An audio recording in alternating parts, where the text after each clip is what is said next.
네, 어서 오세요. 일가라고 말입니다. ILGA. 그 국제 레즈비언, 게이, 양성애자, 트랜스젠더, 인터섹슈얼 그 협회가 있습니다. 1978년에 만들어져서 뭐 소아성애까지도 이제 밀어붙이고 이제 그랬던 세계화 하수인 단체인데요. 이 단체가 그 무지개 지표라는 것을 발표를 해왔어요. 레즈비언, 게이, 양성애자, 트랜스젠더들한테 얼마나 자유를 주는 나라냐 뭐 이런 지표인데요. 말타, 벨기에, 덴마크, 핀란드가 1등, 2등을 다투고 있고요. 촌구석 국가잖아요, 그죠? 그리스, 아이슬란드, 몬테네그로, 스페인 같이 여전히 촌구석 국가들이 LGBT 자유도가 높다고요. 늦게 배운 도둑질이 이제 오래 가잖아요. 재밌게도 그 EU하고 미국의 하청 국가 그 폴란드가 LGBT 문화를 잘 안 따라요. 바르샤바만 난리죠, 뭐. 근데 말이죠, 국민들의 성애라고 하는 게 운동으로 밀어붙인다고 밀어붙여집니까? 얼마나 국민들의 전통과 정신과 문화가 없으면 저렇게 밀어붙인다고 밀어붙여지냔 말입니다. 안 되는 거죠. 폴란드 뭐 그렇게 뭐 미국하고 유럽 딸랑이 나라도 그렇게 안 한다 이 말이에요. 우리 페미니즘 특집 영상이 여러 경로를 통해 갖고 또 여러 자료를 통해서 증명했듯이 지난 40년 이상 벌어진 그 LGBT 운동은요, 태생적인 양성이라든가 간성적 성징을 가진 그 사람들을 아예 깡그리 무시해버리고 미디어를 통하고 교육을 통해 갖고 유치원생들부터 교육을 통해서 일부러 부추겨진 세계화 정책 아닙니까? 다시 말하면 가짜 성애죠. 신자유주의 포스트모더즘 문화가 뭐 가짜 천지잖아요. 그래서 LGBT라고 하는 것은 동성애 정체성 운동이 아니죠. 동성애를 하자는 이념 운동이라고요. 그렇게 많은 사람들이 그 지적을 해왔잖아요. 그렇게 지적하면 팩트 체크 이런 데서 가짜 뉴스라고 그러고 이런 식으로 대응을 해온 게 LGBT 운동이었어요. 근데 가짜 운동으로 진짜 성애를 가진 사람들을 움직인다는 게 말이 됩니까? 이게 상식이 어긋나잖아요. 그러니까 이런 가짜 운동을 뒤늦게 따라 배우다가 상당히 문화가 망가진 나라가 또 한국이잖아요. 그죠? 그러니까 이제 각 나라의 전통이라든가 문화 이런 것들이 약하면 약할수록 이렇게 남의 그 흐름에 휩쓸리는 거예요. 한국이 너무나 많이 휩쓸려 왔죠. 페미니즘 단체가요, 재정난에 휩싸여서 몰락 중이잖아요. 한 7, 8년 됐죠, 아마? 재정난에 휩싸여서 몰락 중인 게. LGBT 기금도 줄어들고 있어요. 2023년에 이제 가시적으로 보이거든요. 미국 데이터를 보면 그래요. 뭐, LGBT는 미국이 다 움직이잖아요. 유럽 공동체한테, 유럽위원회한테 이제 하청 주고 그런단 말이에요. 한 40년 페미니즘 장사를 해봤더니 뭐 단물 다 빼먹었고 아직은 뭐 LGBT 장사가 될 것 같은데, LGBT 장사 뭐로 합니까? 의료기기 판매업체, 체외 임신, 병원, 그죠? 또 정부도 밀어줘요. 소득세가 더 늘어난다고. 또 은행 월가들 또 되게 좋아했었잖아요. 대출 카드 산업 크게 만들어준다고. 그래서 페미니즘이 일단 단물이 다 뽑았다고 생각했는지, 이제 자기네 사업에 이제 불리하게 작용한다고 생각했는지, 페미니즘 쪽에다가 이제 펀딩을 많이 끊어버렸어요. 근데 LGBT도 이제 끊고 있네요. 2023년부터. LGBT 협회가요, 2023년 보고서를 2025년에 발간을 했어요. 다시 말하면 2024년과 2025년에 얼마나 돈이 들어왔는지는 얘기 안 하고 있다는 소리예요. 굉장히 많이 줄었나 보죠. 하기야 뭐 트럼프도 출범하면서부터 우리는 그 출생 시 남성과 여성 두 가지 성만 가지고 있다라 그러면서 LGBT 반대 의견을 제시를 하기 시작했잖아요. 그죠? 그러니까 전체적으로 이제 흐름이 말이죠. 사그라들고 있다는 거죠. 그리고 운동 안 벌어진 지 오래됐어요. 유럽에서도 그렇고 미국, 이스라엘 하물 뭐 LGBT의 성지 이스라엘도 그래요. 로스앤젤레스하고 아직까지도 구태의한 특히나 학교 선생들 LGBT 막 그러고 있지만 전반적인 사회 분위기는 안 그렇단 말이에요. LGBT 펀드가요. 반 LGBT 펀드보다는 아직은 돈이 많죠. 예, 하지만은 펀딩 증가 속도를 보면 기금이 들어오는 속도를 보면 반 LGBT 펀딩이 훨씬 더 많습니다. 2011년부터 2021년까지 10년 사이에 1000%가 늘었는데요. LGBT 펀드는 뭐 그렇게 안 늘죠. 안 늘고 있습니다. 그래서 곧 역전될 것 같습니다. 그 반 LGBT 펀드는요, 주로 장난감 회사, 가족형 엔터테인먼트 회사, 기업형 요식업 회사, 사람 몸 많이 쓰는 중공업, 이런 데서 펀딩이 나오거든요. 20년 전에는 그랬어요. 뭐 지금은 잘 모르겠는데요. 미국에서 이제 중공업 무너지고 서비스업만 아무 가치도 없는 서비스업만 계속 늘어나다 보니까 페미니즘이나 LGBT에 기금이 많이 나왔다 그뿐이죠.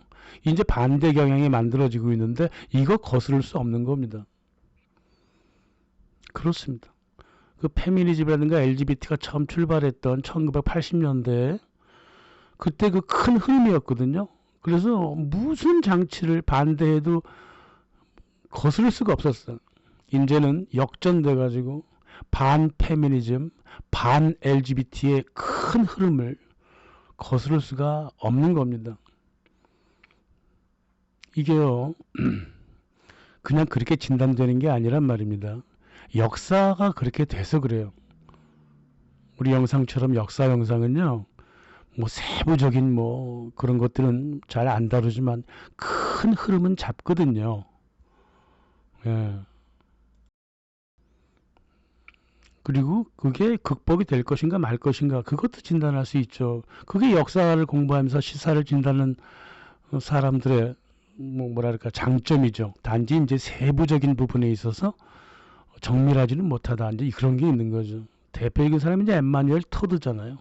엠마뉴엘 토드. 긴 역사 속에서 많은 데이터를 훑어보면 앞으로도 어떻게 끌고 가겠구나 이런 걸 알 수가 있다 이 말이에요. 세부적인 거야. 뭐 그냥 전문가들한테 맡기면 되는 거지 뭐. 영국, 헝가리, 조지아 이 문화적으로 어떠한 관계도 없는 이 세 나라가 LGBT 운동을 정지시켰어요. 헝가리 정부는 3월 중순에 그 EU 회원국 최초로 게이 프라이드 금지시켰어요. 2024년 10월달 조지아도 그랬습니다. 러시아 눈치 보면서 그랬겠죠. 영국은 뭐 작년이죠. 작년 4월 중순 여성 성별을 오로지 생물학적으로만 판단하겠다는 대법원 판결이 나와버렸습니다. 그러자마자 이제 일가에서 이제 영국을 그 LGBT 비자유 국가로 찍었죠. 48개국 중 22위로 올려놨고요. 그렇습니다. 하지만 이게 대세를 반영하고 있는 거예요. 전 세계적으로 페미니즘 운동은 이제 사라져가고 있고 LGBT 이 가짜 운동도 약화되고 있는 게 명확하죠. 왜 그 기업들이 LGBT에 이제 그 기금을 좀 덜 주고 있는가 뭐 여러 가지가 있겠죠. 하지만 자기들도 이제 보는 눈이 있을 거 아니겠습니까? 페미니즘은 이제 빼먹을 건 다 빼먹었고 LGBT도 빼먹을 건 다 빼먹었다가 지네들 이제 보는 거죠. 이제 그만하자 이렇게 되는 거겠죠. 근데 세계화가 이제 또 멈추고 그죠? 멈추고 민족 주권주의가 다시 부상하고 있으니까 이런 식으로 계속 끌고 갔다가는 대세에 큰 그 역풍을 맞겠다 뭐 이런 생각도 하고 있겠죠. 딥스테이트라든가 일반 기업들이. 로베르트 피코 슬로바키아 총리가요, 제발 상식 좀 가지자 그랬습니다. 그래서 슬로바키아 의회는요, 9월 달에요, 전체 참석 인원 의원 99명 중에 90명 찬성으로 헌법을 개정했는데요. 이 개정안이요, 트럼프가 말한 그대로 슬로바키아는 공식적으로 남성과 여성 두 개의 성만 인정한다. 두 번째, 성별을 바꾸는 데는 심각한 사유가 있어야 한다. 세 번째, 아동 입양은 이성 커플에게만 권리가 있다. 동성 커플은 아동 입양 못한다. 다섯 번째, 법적 보호자의 동의 없이 성교육을 제공할 수 없다. 지금까지 말입니다.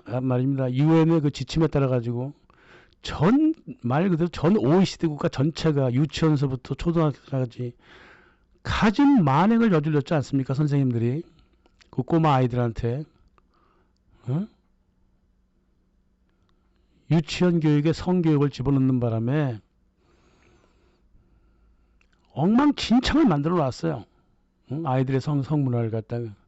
그래서 학교에서 성교육할 때는 부모의 동의를 꼭 받아야 한다는 법을 개정을 했습니다. 유럽위원회가 깜짝 놀랐는데 무엇 때문에 더 놀랐냐 하면 이 슬로바키아 의회가 말입니다, 이 법안을 개정하면서 뭐라고 적어놨냐 하면 슬로바키아 국내법이 유럽법에 우선한다, 이런 폭탄 선언을 했다고요. 지금까지 유럽 각국이 말입니다, 왜 이렇게 주권 없이 저렇게 빌빌대고 그렇게 살았냐 하면요, 유럽법을 앞세웠기 때문에 그래요. 여기서 뛰쳐나간 사람이 빅토르 오르반 헝가리 총리잖아요. 이제 제2의 빅토르 오르반 로베르트 피코가 나왔습니다. 뛰쳐나가 버렸어요. 그리고 여기에 대하여 저번 달에 EU가, 유럽위원회가 슬로바키아를 법적으로 고소하기로 했죠. 참 같은 멤버한테 참 잘하는 짓입니다. 로베르트 피코를 제거하기 이전에야 헝가리부터 시작한 이 반세계화, 이 전염병이 동부 유럽에 퍼져나갈 거라고요. 그러면 서유럽은 끝나는 거예요, 실제로요. 어떤 면에서든. 그러니까 이렇게 같은 멤버한테 고소하고 경제 제재에 들어가는 거예요. 완전 러시아 취급해버리는 거죠, 그죠? 이렇게 무식한 방법을 사용할 정도로 유럽위원회는 경직되어 있습니다. 우르줄라 폰데어라이는 얼굴 좀 보세요. 썩어 있잖아요, 항상. 그만큼 자기네가 코너에 몰려 있다는 거예요. 그래서 슬로바키아 피코 총리가요, 브릭스에 합류하겠다는 생각을 하고 있어요. 근데 국회 인준 받아야 되겠지만 한 번 무너지면 쫙 무너집니다. 예. 1990년대를 살아본 사람들은 아시겠죠? 동유럽이 어떻게 갑자기 확 바뀌었는지. 또 그렇게 확 바뀌는 건 어렵지 않습니다. 폴란드가 한번 무너지니까 다 무너졌잖아요, 그때. 이제 헝가리와 슬로바키아를 중심으로 동유럽이 어떻게 변할지 잘 모르죠. 근데 EU는 계속 강권을 부린다고. 제 주제도 모르는 주제. 가만 보면 브레즈네프 시절 소련 말기를 보는 것 같아요. 세계화는 이런 식으로 해서 자기네가 끝나가고 있다는 거, 이런 것들을 문화 구석 곳곳에서 보여주고 있습니다. 한국도 서방 세계의 일원이라서 영향을 많이 받았죠. 눈치가 좀 빠른 정치인이라면 반세계화의 흐름에 참여를 해야 돼요. 그게 국제적으로 고립되지 않는 것이고, 또 경제, 군사, 문화, 여러 가지 문제, 외교에 있어서 고립되지 않는 것이며, 무엇보다 한국의 2030 세대들 좀 잘못된 길로 가려고 그러잖아요. 반세계화주의자 애들이에요, 얘네들은요. 2030 세대는 반세계화주의자고 5060은 세계화주의자라고요. 그게 성향이 맞겠습니까? 그래서 2030 사람들이 파시즘으로 잘못 끌려가기 전에 반세계화주의를 받아들여서 세대 간의 화해를 이루어야 되는 게 가장 큰 일이라고.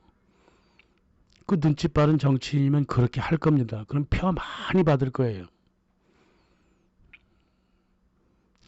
님도 좋고 뽕도 타고 그렇잖아요. 예, 확실히 세계화는 여기저기서 다 무너지고 있네요. 감사합니다.